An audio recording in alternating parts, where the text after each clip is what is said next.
Boa noite, irmãos e irmãs. Que a graça do nosso Senhor e Salvador esteja com todos.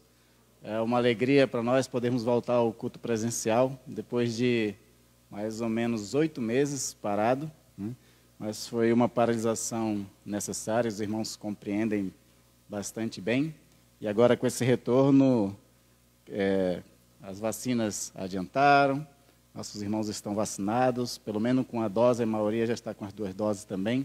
Então a gente sente que esse momento já pode ser possível, mas ainda tomando todos os cuidados. Uso de máscara, álcool em gel, distanciamento. Todos esses cuidados são necessários por enquanto, até que, digamos assim, a vida esteja normalizada, né? E é uma alegria poder tê-los todos aqui nessa noite, as pessoas que estão nos acompanhando pela internet também, que a graça do Senhor esteja abençoando todos vocês. Quero fazer uma leitura inicial para a nossa abertura de culto, que é em Mateus 7, dos versos 7 ao 10. Vocês conseguem enxergar o que está ali? Então, vamos fazer essa leitura alternada. Eu leio o versículo ímpares, vocês os pares.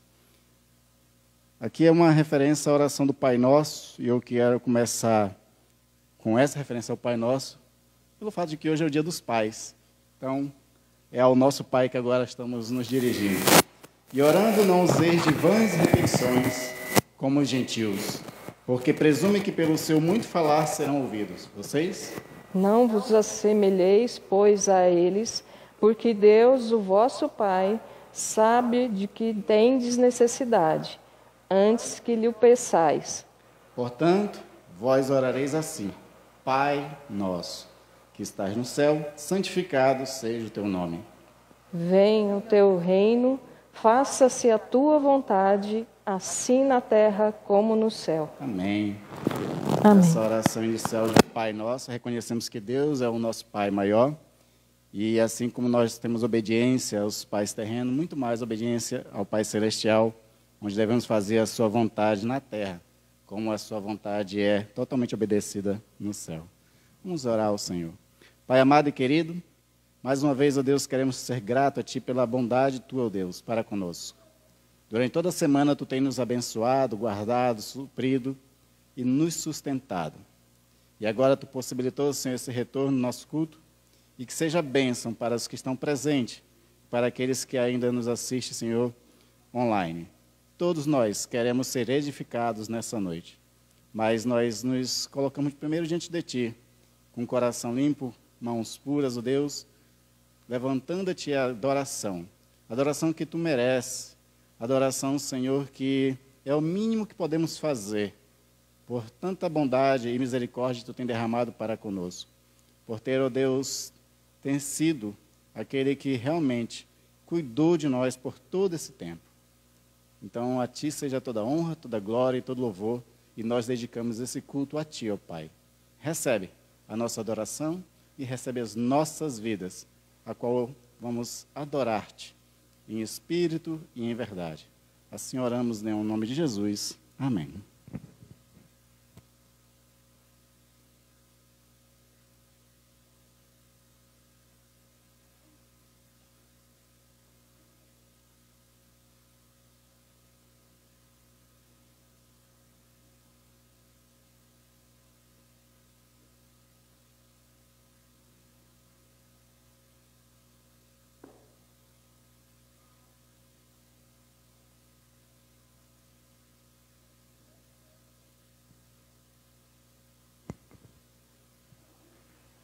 Esse é o nosso momento de chamada à confissão. Salmo 51, de 3 a 4. A palavra do Senhor diz assim: Pois eu conheço as minhas transgressões, e o meu pecado está sempre de mim. Pequei contra ti somente, e fiz o que é perante os teus olhos, de maneira que serás tido por justo no teu falar e puro no teu julgar. Esse é o nosso momento da oração silenciosa. É um momento a sós com Deus. Nós que estamos aqui presentes diante do templo do Senhor e também quem está assistindo pela internet. Nós vamos estar nesse momento, um momento de oração silenciosa.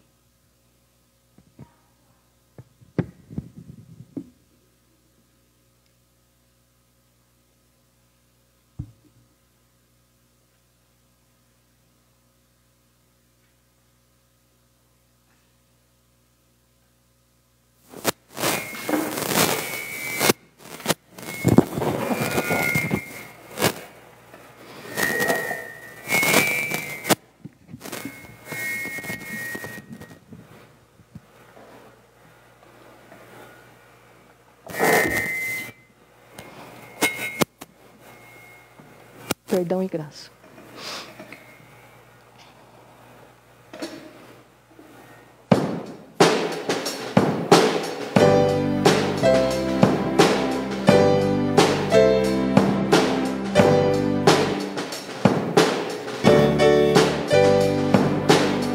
Confesso a ti, Senhor, que fraco eu sou, tão fraco eu sou, mas forte tu és.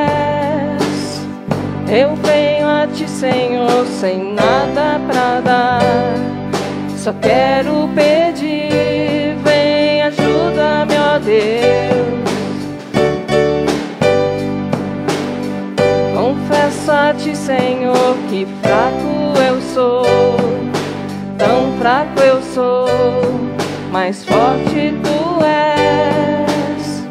Eu venho a ti, Senhor, sem nada pra dar, só quero pedir, vem, ajuda-me, ó Deus. Um coração quebrantado e humilde não rejeita, Senhor. Estenda a mim tua graça e deixe teu amor fluir, por misericórdia nós clamamos. Faz chover perdão e graça sobre mim, perdão e graça, e lava-me, Senhor, pois hoje eu preciso do teu amor. Faz chover perdão e graça sobre mim, perdão e graça, e lava-me, Senhor, pois hoje eu preciso do teu amor.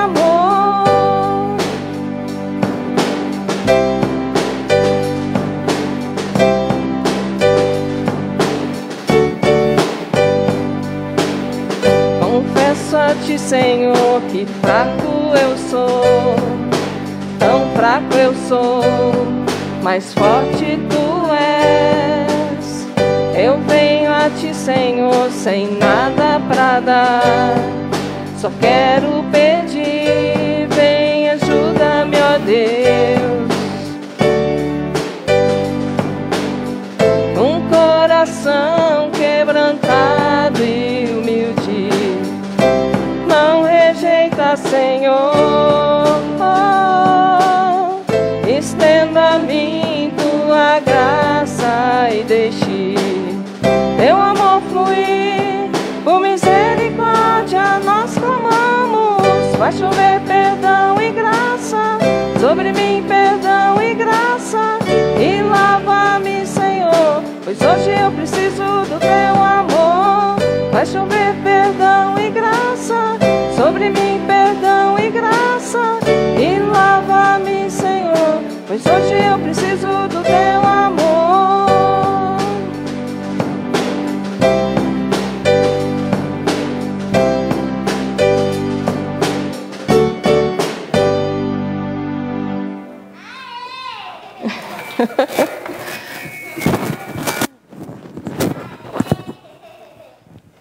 Vamos orar então ao Senhor. Pai de amor, graças te damos, ó Pai. Conforme nós cantamos esse cântico de louvor a Ti, faz chover graça sobre nós, ó Pai. Amém. E a Sua misericórdia venha atuar sobre as nossas vidas, Senhor. Amém, em nome de Perdão Jesus. pelos nossos pecados, perdão pelas nossas falhas. Mas Sim, nós Pai, estamos perdão. aqui, ó Pai, reconhecendo. E pedimos que o Senhor venha entrar com esse perdão e graça, Senhor. Amém. E venha estar, ó Pai, abençoando o nosso culto essa noite. E que nós possamos estar recebendo a Tua palavra nos nossos corações. E também, ó Pai, através da Tua palavra, nós possamos estar o agir do Senhor, o agir das nossas vidas, ó Pai.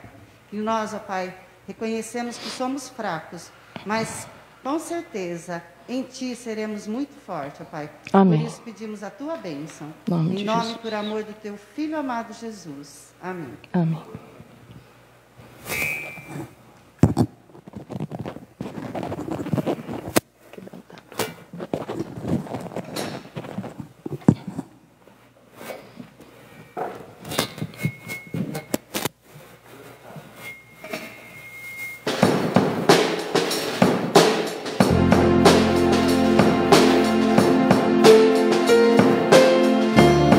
Vamos ficar de pé, louvar a Deus com alegria. Pois a Ele toda honra e toda glória.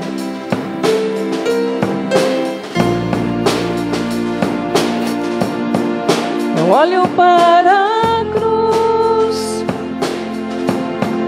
e para a cruz eu vou. Se eu sofrer participar, Sua obra vou cantar. Meu Salvador na cruz mostrou o amor do Pai, o justo Deus.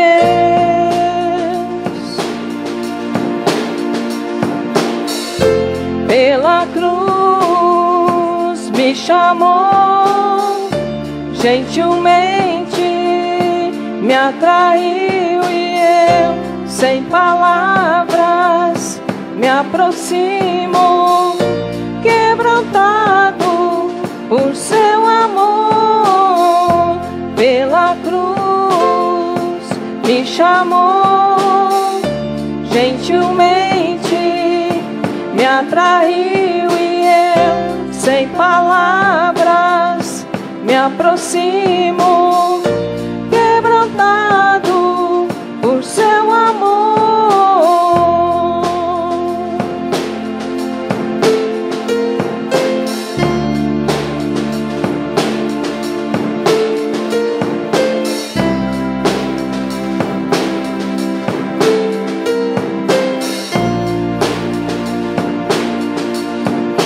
Merecida a vida, de graça recebi, por Sua cruz,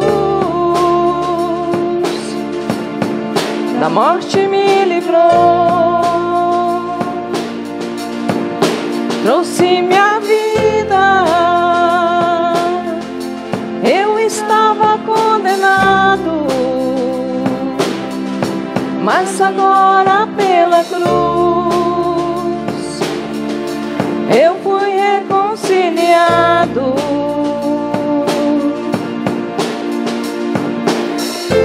Pela cruz me chamou, gentilmente me atraiu e eu, sem palavras, me aproximo, quebrantado por Seu amor. Pela cruz me chamou, gentilmente me atraiu e eu, sem palavras, me aproximo, quebrantado por Seu amor. Impressionante é o Seu amor.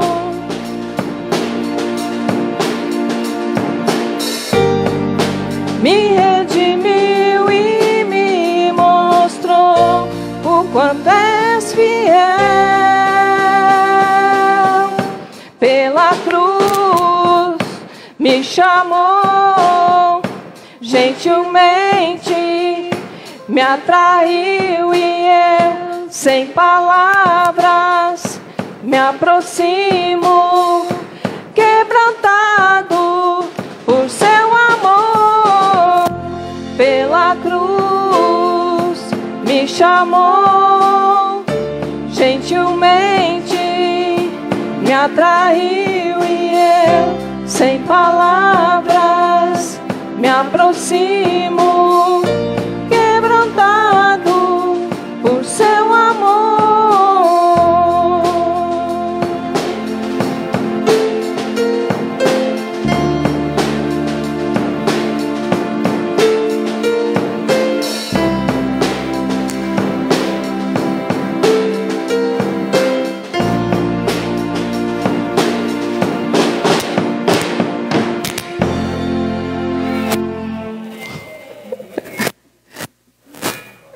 No próximo cântico, aqueles que vieram preparados com seus dízimos e ofertas, que venham fazê-lo neste instante.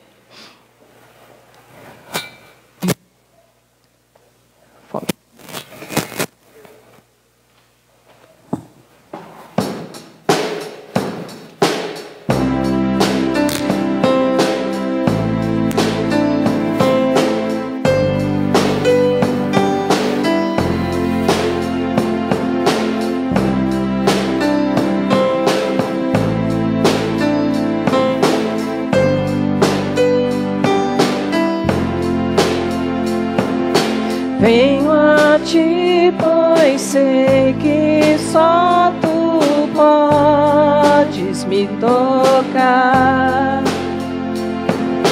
Tenho fome, mas o teu amor me suprirá. Eu espero por ti, sim, espero por ti, me rendo aos teus pés, me prostro a quem tu és. Jesus, meu coração vive por ti.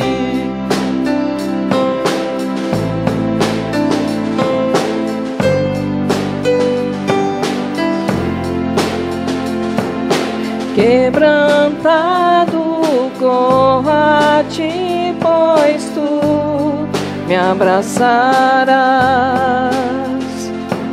Estou cansado, mas teu toque me restaurará. Eu espero por ti, sim, espero por ti.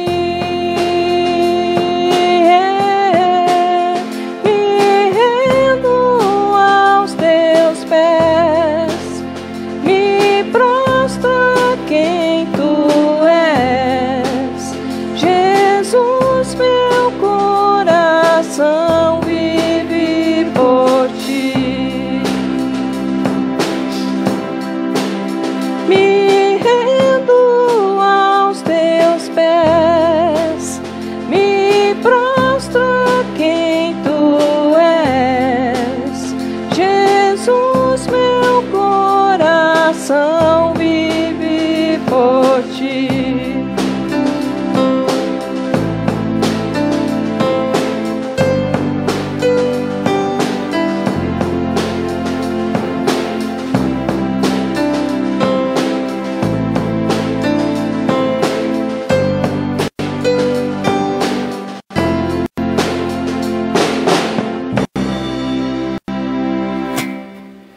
Amém, glória a Deus.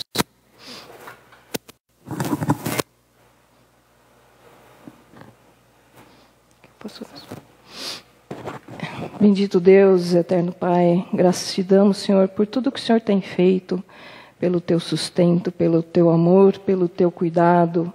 A ti toda honra, toda glória. Obrigado, Senhor, pelos dízimos que foram colocados aqui, que sejam usados para a tua obra, para o crescimento do teu reino.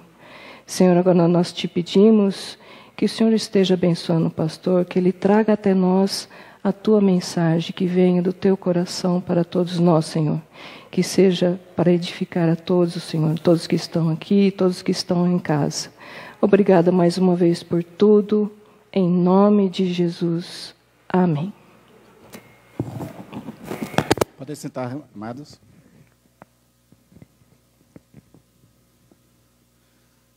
Uma vez que eu gostaria de passar antes da mensagem, é que esse nosso retorno ele será gradual. Então, nós estamos retornando agora com os cultos dominicais à noite, culto de adoração, mas a escola dominical, por enquanto, vai continuar ainda online, e nossos cultos de quinta-feira também naquela modalidade que nós estamos fazendo. E conforme as coisas forem melhorando, a gente vai retornando com os outros também presencial, né? Então, só a gente começar pelo menos domingo já é uma bênção. E aí, conforme Deus vai abençoando e a situação na cidade vai melhorando, os outros cultos também retornam, né? Também outra coisa que eu gostaria de também aproveitar para falar é do reforço que nós temos recebido nesse tempo, né? Esse tempo de pandemia, o uso das redes sociais e tudo, fez com que se aproximasse de nós outras pessoas, inclusive jovens, que era uma das coisas que nós praticamente não tínhamos na nossa igreja. Então, nós temos a Marina conosco aqui, nós temos o reforço aí na área da música com o Ciro, com o Pedro. Outros jovens não puderam vir hoje, um está viajando e outros não puderam vir, mas tem outros jovens também que se aproximaram da igreja, se tornaram membros, alguns deles. Então, devagarzinho a igreja vai conhecendo essas pessoas e nós temos muito a agradecer a Deus pela vida desses jovens que veio ser bênção no nosso meio. Amém? Nós hoje estamos comemorando o Dia dos Pais e nada mais propício do que falar da importância dos pais e o que a Bíblia tem aí para nós a respeito desse assunto. E uma das coisas que eu tive pensando um pouco para essa mensagem de hoje é uma referência à situação que nós nos encontramos hoje na sociedade. Ainda essa semana eu li uma frase na internet que alguém dizia assim que se a loucura que nós estamos vivendo nesse mundo não assusta alguém, é porque a pessoa já entrou no ritmo da loucura também, não é?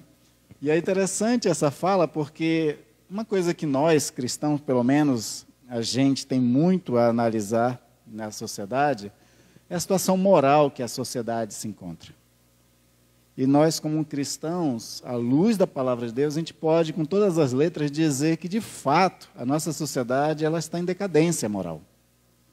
Essa decadência acontece em várias esferas da sociedade, desde a política até a área mais baixa da sociedade.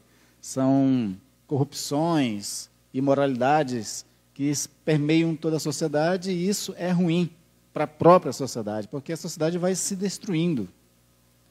Por exemplo, o Brasil não é um país que vive em guerra, como alguns países muçulmanos, por exemplo, o Irã e outros lugares, você sabe muito bem que existe guerra. Bem recentemente estava tendo aquela guerra entre Israel e outras regiões ali da Palestina. Mas mesmo o Brasil não tendo essas guerras, mata-se mais no Brasil do que nos países que estão vivendo em conflitos com guerras. Isso é uma prova de que a nossa decadência é tão grande e a violência, como consequência dessa decadência, é isso que nós vemos hoje na sociedade. Tem a violência da morte, em que é um ser humano matando o seu próximo, pais matando e batendo em filhos, maridos batendo e matando mulheres, suas esposas, além daquela que é da criminalidade, por tráfico e por qualquer outra coisa. Recentemente, quem acompanha a internet sabe muito bem, e a televisão sabe muito bem, que Manaus sofreu uma situação complicada há poucos dias atrás. Né? Ninguém podia sair na rua, estava em estado de sítio a situação de Manaus, por conta de que o tráfico, os traficantes, os criminosos tomaram conta da cidade e estavam matando muita gente. Isso tudo é decorrência de tudo isso. E uma das coisas que Jesus fala bem interessante é que por se multiplicar também a iniquidade, por se multiplicar a violência, o amor de muitos ia esfriar. O amor e a fé das pessoas esfriam no meio de tanta violência, de tanta decadência, de tanta baixeza moral.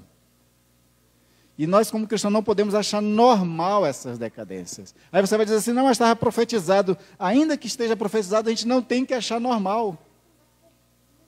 A gente não tem que compactuar com essas coisas e achar que está tudo bem.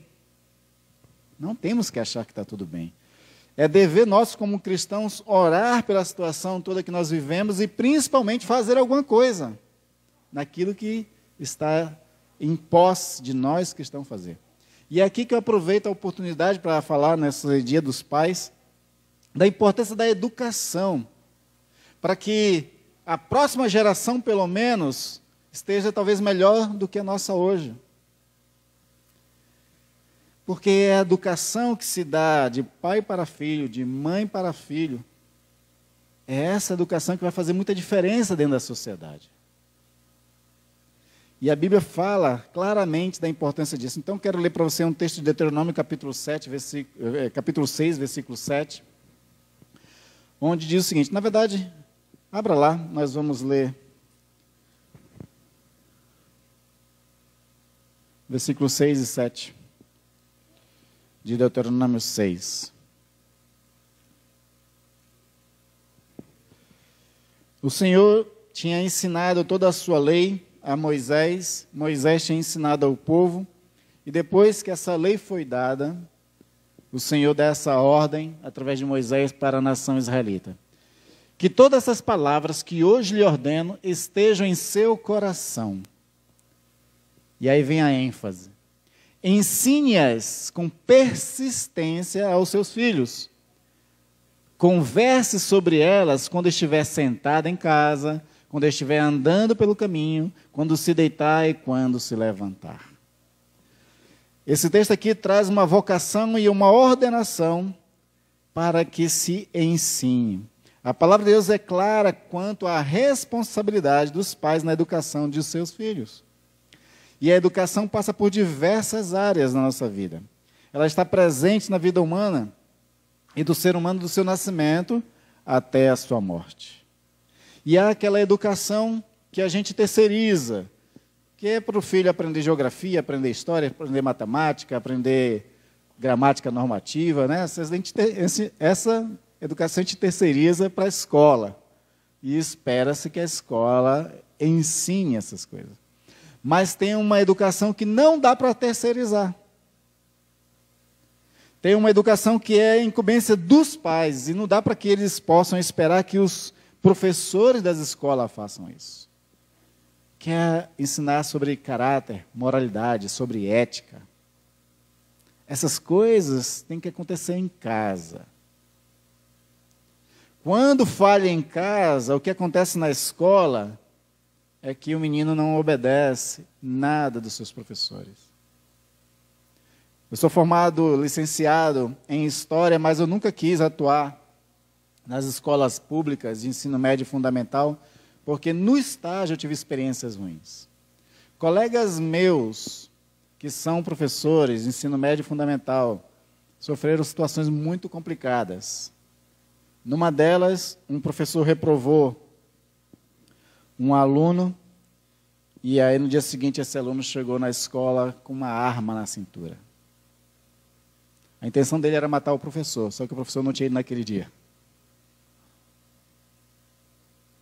Quando o professor soube disso, ele pediu exoneração, ele era concursado, desistiu da escola, foi para a área privada para ensino superior.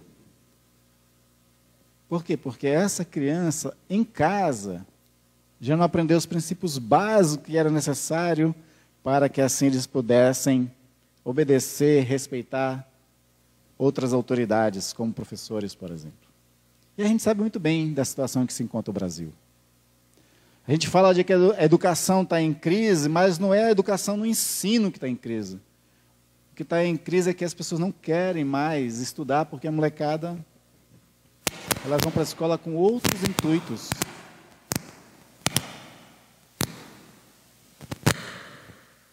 É aqui?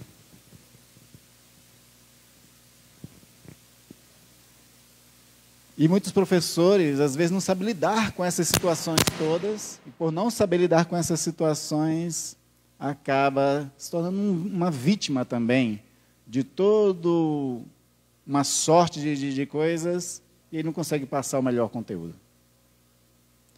No meu estágio foi a 6ª série, quando eu fiz meu estágio. E pensa numa coisa difícil.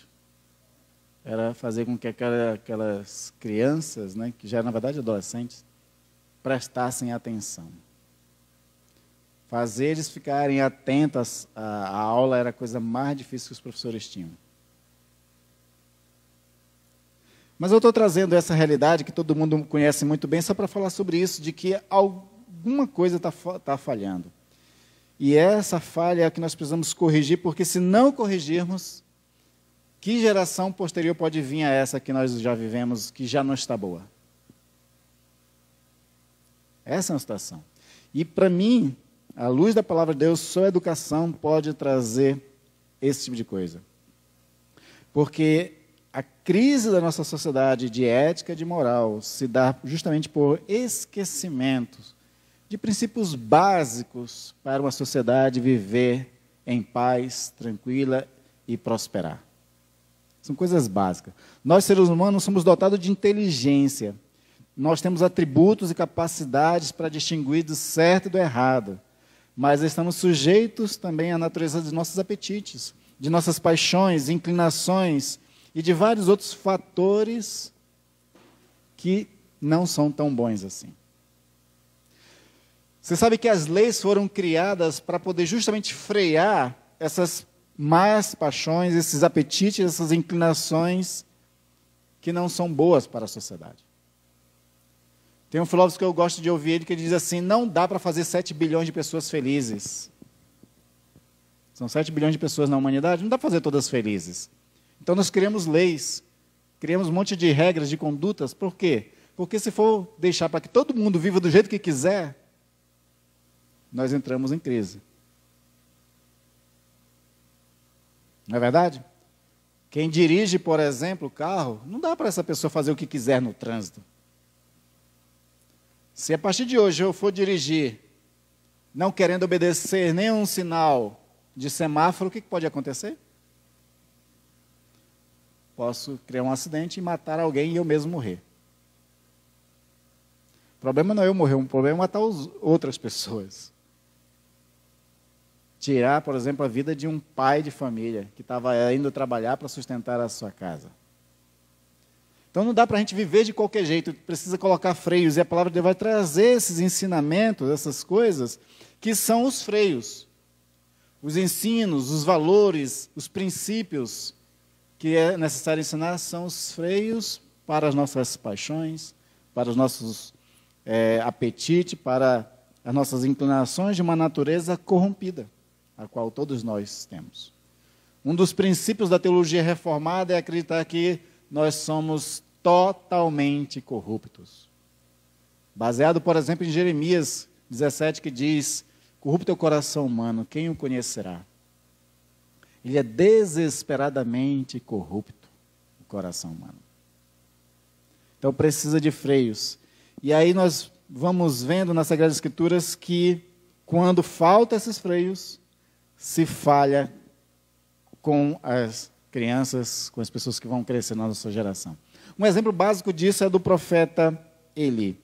Os filhos de Eli, segundo 1 Samuel 2,12, eles eram maus, malignos, e eles não se importavam com o Senhor. Eli era um profeta, mas também era um sacerdote, era uma autoridade religiosa. Era uma autoridade que deveria espelhar a lei de Deus, a obediência à palavra, aos princípios éticos da palavra do Senhor. E os seus filhos viviam de qualquer jeito.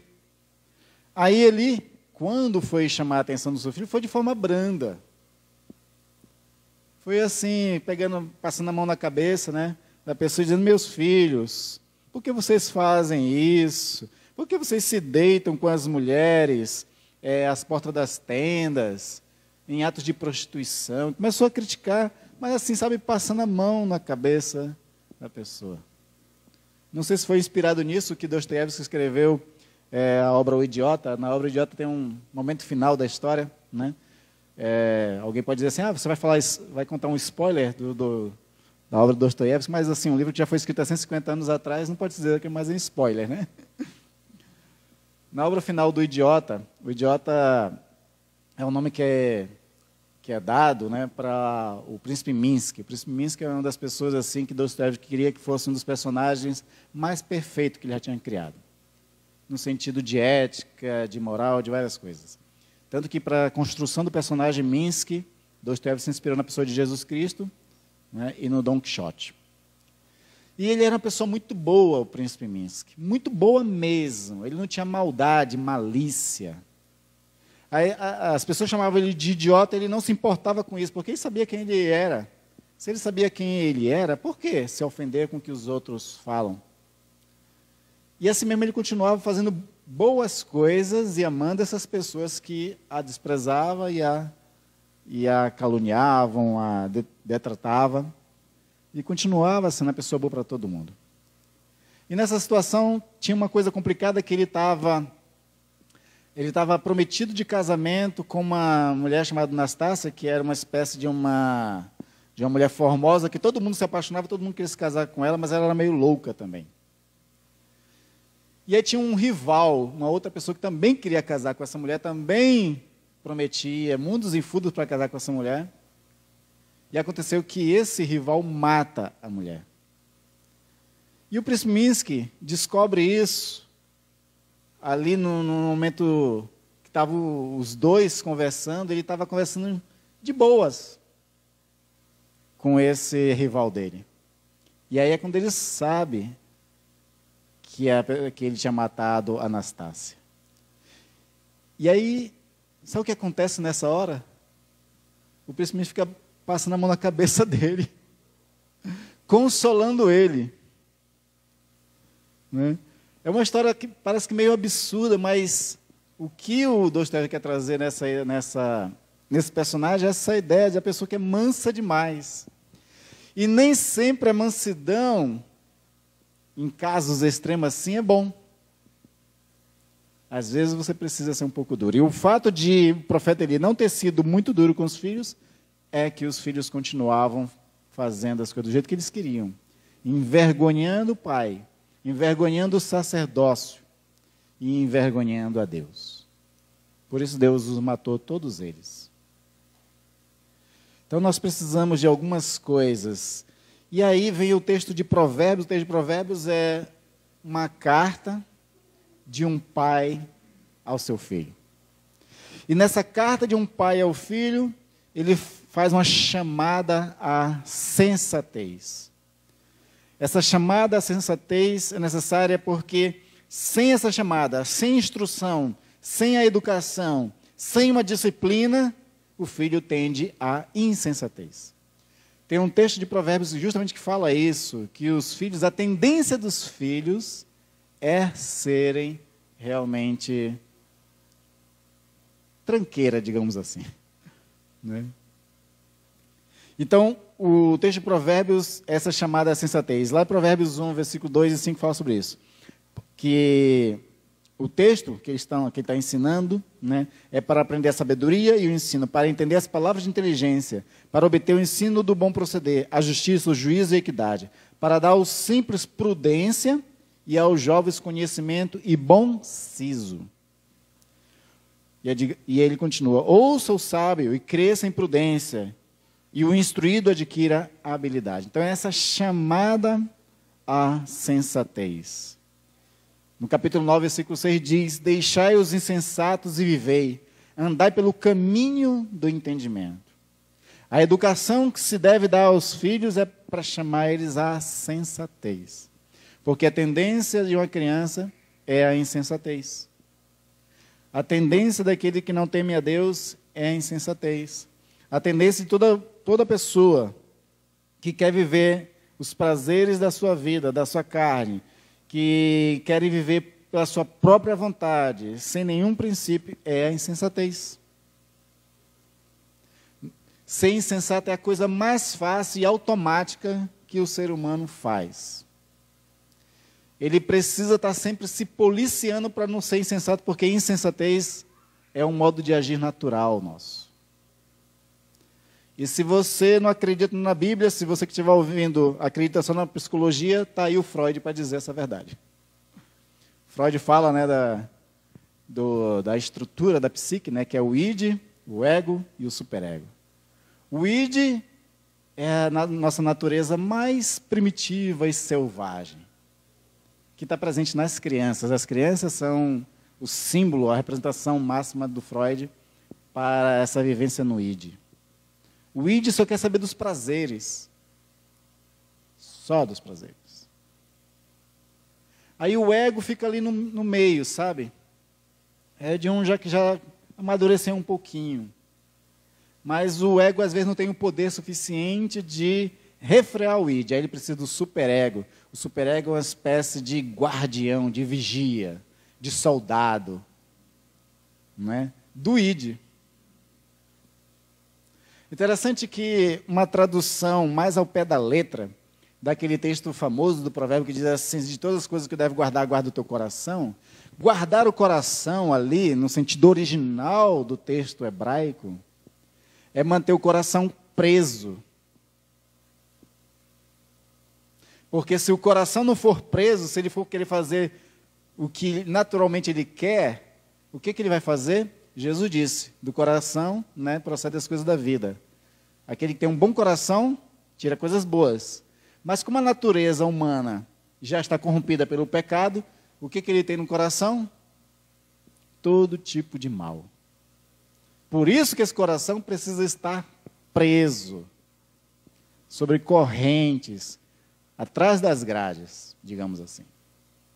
Até que ele seja disciplinado, esse coração. E essa disciplina vem por vários intermédios. O melhor deles é o aprendizado, é o ensino. Né? Foucault fala duas formas de a gente tentar regular as pessoas. Uma delas é a cadeia, né? Quando ele fala sobre a criação das cadeias, é justamente para isso. Para prender esse ser humano, né, que naturalmente ele age de forma errada. E a segunda é o saber. Só que o Foucault ele trabalha aquela ideia do saber-poder, né, que é a ideia de que as pessoas usam o saber para controlar, para colocar sob rédea nas pessoas. Mas bons pais usam o saber para educar os seus filhos, para disciplinar os seus filhos na instrução, como o texto de Provérbios está colocando para nós. Então, quando a gente é chamado à sensatez, essa sensatez traz alguns benefícios. Por exemplo, a sensatez traz proteção. No capítulo 4, fala de que nós não devemos desamparar a sabedoria, pois ela nos guardará. Não desampares a sabedoria, e ela te guardará. Ame-a, e ela te protegerá. A sabedoria guarda a criança de todos os tipos de males e a protege. A sensatez também traz honra e exaltação. Capítulo 4, versículo 8 e 9 fala: estima e ela te exaltará. Se a abraçares, ela te honrará. Dará à tua cabeça um diadema de graça, uma coroa de glória te entregará. Então, aquele que é sensato, que é chamado à sabedoria, que é instruído por seus pais, segundo a palavra de Deus, essas pessoas vão ser estimadas, serão exaltadas, elogiadas. Quem é o pai, quem é a mãe que não gostaria de ser chamado na escola para ouvir dos professores o quão bom é o seu filho, o quão educado é o seu filho, o quão respeitador é o seu filho? E esse que é chamado à sensatez, ele será exaltado, será honrado. A sensatez também traz longevidade. Provérbios 4:10 diz: ouve, meu filho, aceita minhas palavras e te multiplicarão os anos de vida. Paulo ele ressalta essa questão, não é? Quando ele diz assim: honra pai e mãe. Porque dos 10 mandamentos é o único que tem uma promessa. Paulo traz essa ênfase da promessa que está ligado a honrar pai e mãe, que é ter vida longa sobre a terra. Então, ser sensato, ser educado, honrar os pais, também gera longevidade. E a sensatez traz livramento das más influências. Aquela famosa frase que todo mundo conhece muito bem, né? Que as más companhias corrompem os bons costumes. O filho sensato, educado pelos pais, ele foge. Hebreus 4,14 fala, não entres na vereda dos perversos, nem sigas pelo caminho dos maus. No capítulo 1, no versículo 10, diz assim, se os maus te chamarem para fazer o mal, diga não, não consintas. Mas só uma criança educada pode fazer isso. Então, os pais têm essa tarefa primordial, divina, ordenada por Deus, como o texto coloca, de instruir essas crianças em toda situação, como diz ali, diz, ensine com persistência, quando estiver pelo caminho, quando estiver deitado, quando estiver levantado, em todos os momentos tem que ter educação. Tem que chamar a criança para uma conversa. Tem que explicar o porquê das coisas. Criança tem muita curiosidade, né? Então, se você diz para ela, faça isso, ela quer saber o porquê. Então, tem que saber dizer o porquê também. E aí eu vou trazer aqui, para a gente finalizar, algumas instruções básicas que os pais deveriam, né, instruir os seus filhos. De muita coisa, né? Eu acho que vale a pena, inclusive, os pais pegarem o texto de Provérbios e estudar junto com os filhos, sabe? O texto de Provérbios inteiro, assim. Né? Mas eu vou trazer somente algumas coisas que são, eu acho, cruciais para os pais ensinar os seus filhos. Primeiro, os pais devem corrigir os seus filhos enquanto ele tem idade para aprender. Dizem que alguns, né, psicólogos não é uma coisa fechada, né, bem estipulada, mas alguns psicólogos concordam que aquilo que a criança aprende até os 7 anos, isso marca para o resto da vida. Tentar corrigir pessoas que já são de certa idade é mais complicado. Depois que o caráter já se formou, a coisa fica mais difícil. Porque geralmente mudança de personalidade só acontece quando a pessoa sofre algum trauma, para que ela possa realmente mudar. Sabe aquela pessoa que está sofrendo muito na vida, que já não aguenta mais a situação que ela vive? Essas coisas difíceis que a pessoa pode estar sofrendo é que é uma chamada mudança, mas dificilmente as pessoas ainda assim mudam. Então é melhor ensiná-las enquanto elas têm a idade para aprender. Provérbios 29:15 diz isso. A vara e a disciplina dão sabedoria, mas a criança entregue a si mesma vem envergonhar a sua mãe. Então, a vara é a disciplina, e a disciplina aqui é o ensino mesmo. E a questão da vara é a questão de correção. Hoje nós temos a lei aí da palmada, né, que é proibido espancar crianças. Né? A Bíblia também condena espancar crianças. Né? Provérbios fala de que não se deve matar com pancadas a criança. No texto original fala essa ideia de não mate a criança com pancadas. Né? Mas uma pequena correção às vezes é necessária. Né? E diz mais, né, que se você não corrige o seu filho, outros o corrigirão. E a nossa sociedade hoje é assim. Se os pais não corrigem os filhos, quem vai corrigir é a polícia, né? Então, melhor nós corrigirmos nossos filhos do que o outro. Segunda coisa, ensinar as crianças a terem confiança no Senhor. Provérbios 16:3 diz, consagre ao Senhor tudo o que você faz e seus planos serão bem-sucedidos.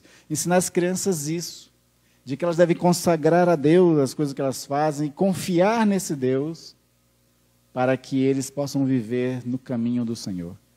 Porque quem ensina as crianças no caminho que devem andar, ainda que seja velho, não esquecerá deles. Então, ensinar a criança a confiar no Senhor, a orar, ensinar as histórias bíblicas. Essas coisas a gente sabe o quão importantes são para as crianças. Ensinar confiança ao Senhor, mas também ensinar valores às crianças. Princípios. Coisas básicas que devem ser ensinadas como honestidade, ética, respeito, solidariedade, generosidade. Essas coisas nós temos que ensinar aos filhos. E dar exemplo disso principalmente. Né? Tá bombando na internet, né, uma criancinha de 2 anos, uma brasileira, mas que mora na Inglaterra, né, que fala palavras difíceis. Vocês já viram esses vídeos? Né? Criança que fala palavras que nem eu sei também dizer. Né? É legal isso, né, de estar ensinando vocabulário para a criança, ela aprender a falar coisas difíceis.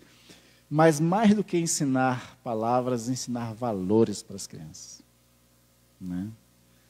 Aquelas crianças que eu falei da 6ª série, que não obedecem aos professores na escola, é porque em casa não aprenderam sobre respeito às autoridades. Né? A quem é mais velho aqui sabe muito bem disso, que nossos pais, eles não precisavam nem gritar com a gente para que a gente se segurasse na peraltice. Bastava um olhar. Né? Os pais tinham tanta autoridade que bastava um olhar para o filho, ele já ficava ali no canto quieto. Hoje os pais gritam, berram e a molecada... Por quê? Porque não está se ensinando respeito. Não está se corrigindo na hora certa. Então, Provérbios 1, versículo 8 e 9 diz: Meu filho, escute o que seu pai ensina e preste atenção no que a sua mãe diz. Os ensinamentos deles vão aperfeiçoar o seu caráter, assim como um belo turbante ou um colar melhoram a sua aparência. Então, como as pessoas procuram adorno para ficar belos, ter um caráter, segundo a palavra de Deus, com bons ensinamentos, também torna essa pessoa bela. A gente não diz isso como bonito aquela criança educada, né? Bonito, né? E de fato embeleza as pessoas. Um bom caráter, um caráter aperfeiçoado pelas palavras do Senhor. E eu gosto desse texto aqui de Provérbios porque aqui Salomão lhe coloca a autoridade nos dois. Né? Então os pais nunca devem divergir na educação do filho. Os dois têm que caminhar junto na educação do filho, né? Concordar, ensinar junto. Porque, como ele diz assim, meu filho, escute o que o seu pai ensina e preste atenção no que a sua mãe diz. Ou seja, tem que ser o pai e a mãe. É a tarefa dos dois sempre. O ensino da palavra de Deus. Ensine o seu filho também a evitar as más companhias. Por quê? Porque corrompem os bons costumes. Provérbios 14, 7 diz: Afaste das pessoas sem juízo, porque gente assim não tem nada para ensinar. Pessoas de má índole, né? Pessoas que são insensatas, que são tolas, que fazem coisas erradas, elas não têm nada para ensinar e nós temos que afastar os filhos dessas pessoas. Ensiná-los também a eles não andarem com esse tipo de coisa. Esses coaches hoje em dia falam muito esse negócio de que você é a média das 5 pessoas que você mais convive. Né? Se um adulto se torna a média de 5 pessoas, né, da sua convivência, imagine criança que é muito mais influenciável. Porque criança é que nem esponja, né? Esponja absorve tudo. E criança absorve tudo. Coisas boas e coisas ruins. É necessário que a nossa luz seja forte para iluminar essas crianças. E elas aprendam conosco. Não com as pessoas erradas. Também é importante ensinar as crianças desde pequeno, e aí é uma coisa que é muito raro se ver, né? Nós temos que ensinar as crianças a importância do trabalho e do uso das finanças, do uso do dinheiro. Também é importante educar. Né? E aí eu recomendo os pais lerem aquele livro que ficou famoso muitos anos atrás, que é Pai Rico, Pai Pobre. Ou é Pai Pobre, Pai Rico, não lembro agora qual é a ordem da sequência do texto. Né? Mas é um livro muito interessante, que é um livro escrito em forma narrativa, de uma pessoa que teve 2 pais. Né? É assim, ele tinha o pai biológico dele, só que era um pobre, né? E ele teve um homem rico que foi uma influência muito grande para ele, que ensinou sobre finanças para ele. E aí ele fala de que aquilo que ele aprendeu com o pai rico tornou ele próspero. Né? Então é importante ensinar também finanças e ensinar a importância do trabalho. Provérbios traz muitos textos que condenam a preguiça, que condena a pessoa que nada faz, a pessoa que é parada, né, no sentido de realmente não se interessar por um trabalho, por uma profissão, de não querer realmente fazer nada na vida. E Provérbios 13, 11 diz o seguinte: as riquezas que é fácil de ganhar, é fácil de perder. Quanto mais difícil for para ganhar, mais você terá. Ensinar esse princípio de que riqueza dá trabalho. E que trabalho é bom. Trabalho com honestidade, com esforço, com esmero. Eu estava fazendo uma devocional essa semana e eu me deparei com um texto de Provérbios que me fez pensar bastante e correr atrás de um monte de comentários para entender aquele texto. Que diz assim que a mulher graciosa, ela alcança honra, mas a violência do homem faz com que ele alcance riquezas. Aí eu fiquei meio encucado com esse negócio, a violência do homem faz com que ele alcance riqueza, né? E eu fui entender, através de alguns comentários, algumas coisas, que de fato, uma pessoa que é empreendedor, ela tem que ter um certo tipo de personalidade para poder alcançar riqueza. Por exemplo, eu entendi isso quando eu me lembrei desse caso. Tem uma colega minha lá em Manaus, que uma vez ela recebeu uma oportunidade de ser vendedora dos produtos Mary Kay. Estava em ascensão, esse produto de cosméticos, né, Mary Kay. E seria muito bom para ela, ia ganhar um bom dinheiro. Mas aí ela chegou à conclusão seguinte: não dá para mim fazer isso. Aí eu perguntei dela, por quê? Ela falou assim: porque eu não vou ter coragem de cobrar as pessoas. Porque geralmente quem trabalha com esse negócio assim, vende no fiado, né? Vende hoje para receber daqui 30 dias mais ou menos, né? Ela disse: eu não vou ter coragem de cobrar as pessoas, eu não sei cobrar as pessoas, eu não tenho cara de pau, aquela coisa toda. Aí foi quando eu me lembrei disso, eu entendi um pouco mais o texto. De fato, precisa de um certo tipo de dedicação, de esforço, de persistência para se alcançar a riqueza. E aí eu fiz um link também com uma palavra que Jesus disse, que o reino dos céus também é conquistado com violência.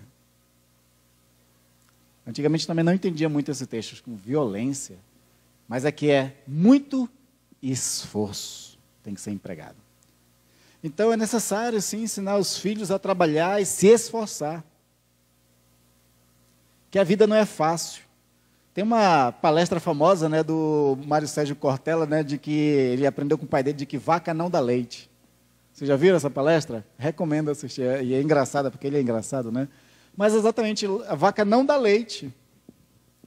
Ela mesmo não se ordenha, coloca no vaso e vai lá colocar para você tomar café da manhã. Você que tem que ter o esforço, inclusive aprender a ordenhar, porque também não é para qualquer um. Né? Eu não sou do campo, não tenho a menor ideia de como é que faz isso. Minha mãe talvez saiba, porque ela viveu muito tempo no interior. Mas vaca não dá leite. O que isso quer dizer é que tudo na vida precisa ter esforço, precisa ter dedicação, precisa ter trabalho duro. Um amigo meu teve a oportunidade de participar de uma palestra de um dos maiores marqueteiros do mundo, que é o Philip Kotler.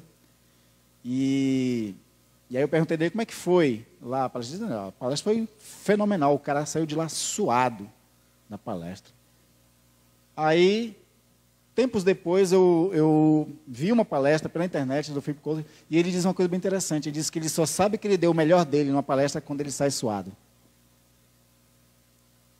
Quando ele deu tudo dele, o esforço dele de dar o melhor dele, transpirava no seu corpo. Então a vida não é mole, a vida não é fácil. A vida é para quem luta. E nós temos que ensinar os nossos filhos a isso. Porque se a gente for querer proteger demais e achar que a vida é fácil, ou enganar ele dizendo que a vida é fácil, ele não vai conquistar nada. Ele vai sofrer e vai ser mais uma dessa geração que é chamada de geração mimada. Tem um livro de um pensador moderno agora, Darren Paul. Ele fala sobre podres de mimados, que é a nossa sociedade. A nossa sociedade está podre de mimada. Hoje as pessoas se ofendem, se vitimizam por qualquer coisa desiste, qualquer coisa chora. Eu não estou muito bem informado, mas recentemente parece que uma pessoa, filho de um famoso, se suicidou. Vocês estão sabendo disso? Porque recebeu um fora da namorada. Porque a namorada largou ele. É essa a sociedade que nós vivemos hoje. Que não sabe encarar as durezas da vida. E se você quiser que seu filho esteja preparado para esse mundo onde Jesus muito claramente disse que nele teríamos aflições, nós temos que ensinar para eles o valor do trabalho, do esforço e também da questão financeira, ensinar princípios financeiros também. Claro que nós pais temos que aprender primeiro, né? Aprender sobre finanças, porque às vezes nem a gente sabe. Às vezes a gente gasta mais do que recebe, então é um problema que nós precisamos resolver primeiro em nós, para depois também ensinar aos filhos. Queridos, você que está aqui, você que nos ouve pela internet, sejam bons pais, corrigindo e ensinando seu filho enquanto ele tem idade para aprender. Ensine eles a ter confiança no Senhor. Ensine valores, princípios da palavra de Deus para eles. Ensine-os a evitar mais companhias e ensine que a vida é feita com muito trabalho. Temos que nos esforçar, temos que ser duro, temos que ser, como diz alguns chavões por aí, temos que ser casca grossa. Porque o mundo bate, não bate com luva de pelica, não. E nós temos que ser fortes. Ensinando essas crianças dessa forma, eu coloquei bem pouca coisa, mas pegar provérbios e estudar com o filho seria muito interessante. Mas essas coisas aqui já ajudaria muito a fazer com que a próxima geração seja melhor do que a atual, porque a nossa já está muito difícil. A prova disso é só você acessar a internet. O que você vê de postagem na internet é uma tristeza, né? Se você quiser fazer uma outra experiência, acesse o YouTube.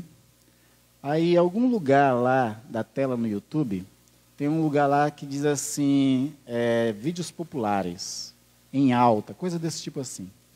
Clica lá para você ver quais são os tipos de vídeos que estão em alta na internet, que são os mais assistidos.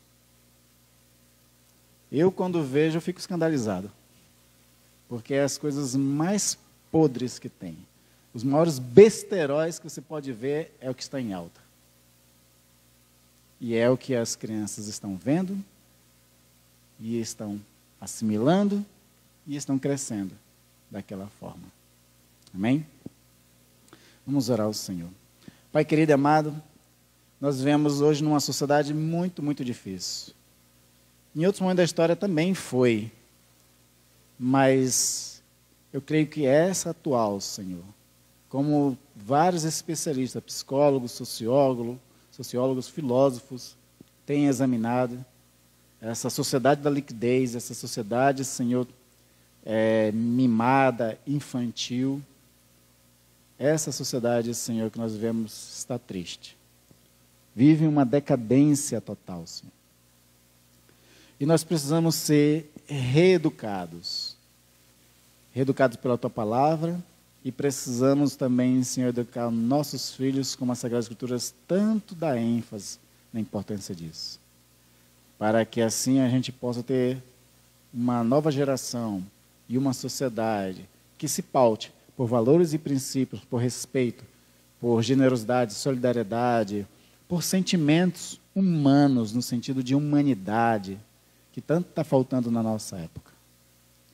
Nos ajuda nisso, que o Espírito Santo colabore conosco nisso, que eles incomodem os pais, para que esses pais sejam vocacionados a ser bons educadores aos seus filhos. Em nome de Jesus, nos ajuda nisso, ó Pai.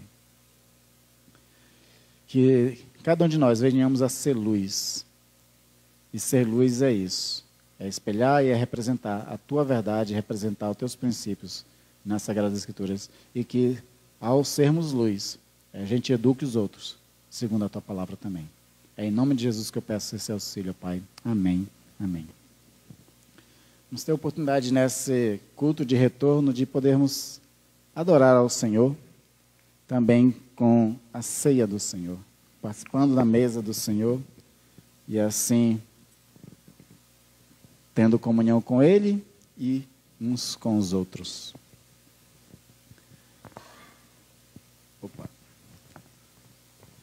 Nós vamos fazer da seguinte forma, vou pedir para 2 presbíteros virem aqui, e a gente vai levar a ceia até você, e aí você pega, né, guarda um pouquinho para nós participarmos todos juntos.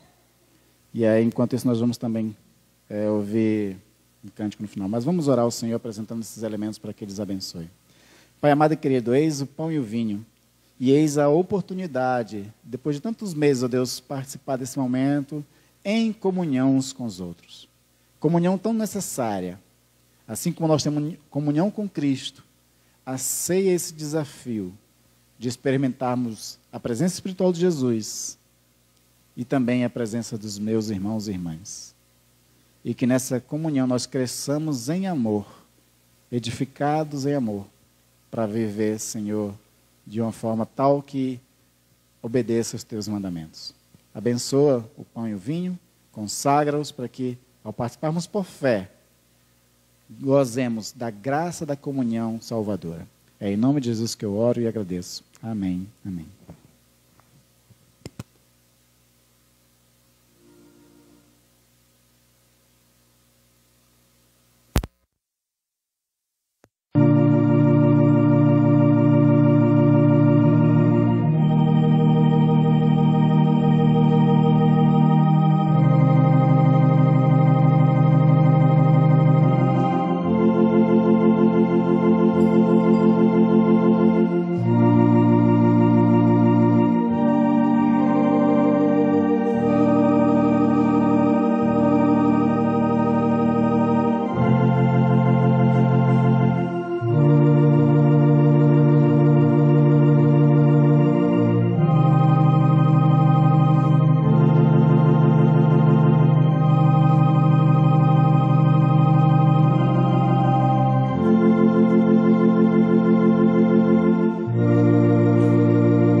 Na noite que o Senhor foi traído, ele pegou um pão, tendo dado graça, partiu e deu dizendo: tomai e comei.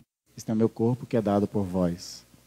De semelhante modo, ele pegou um cálice e apresentou como nova aliança no seu sangue que ia ser derramado para perdão de pecados. E disse: bebei dele todos.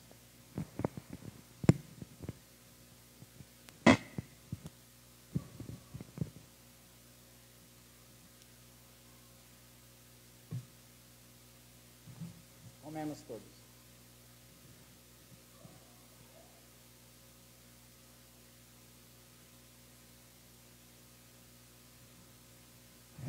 Bebemos todos também.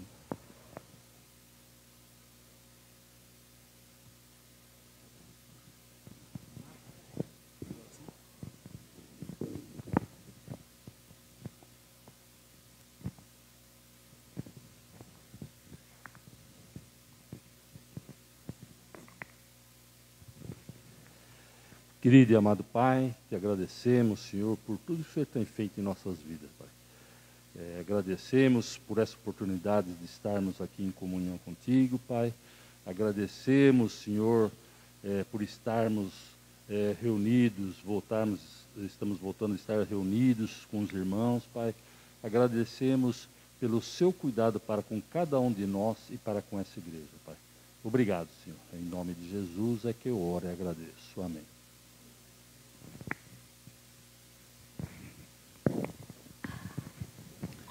Fiquemos de pé para fazer a oração do Pai Nosso.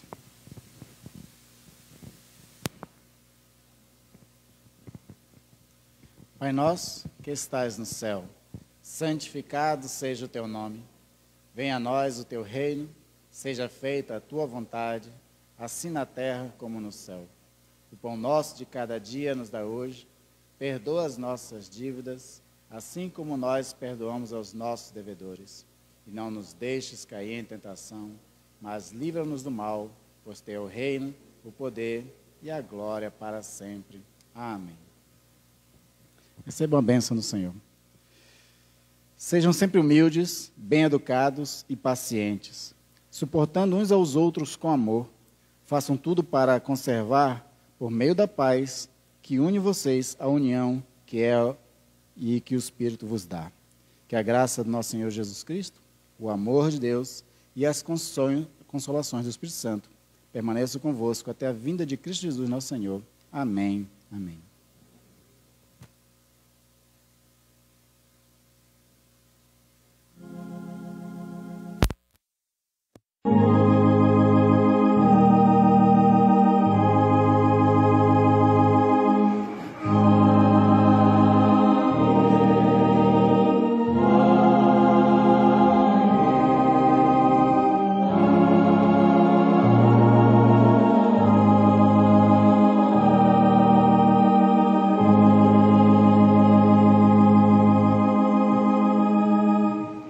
atenção um pouquinho para nós ouvirmos o pós-lúdio e que a graça do Senhor esteja com vocês e tenham uma abençoada semana. Amém.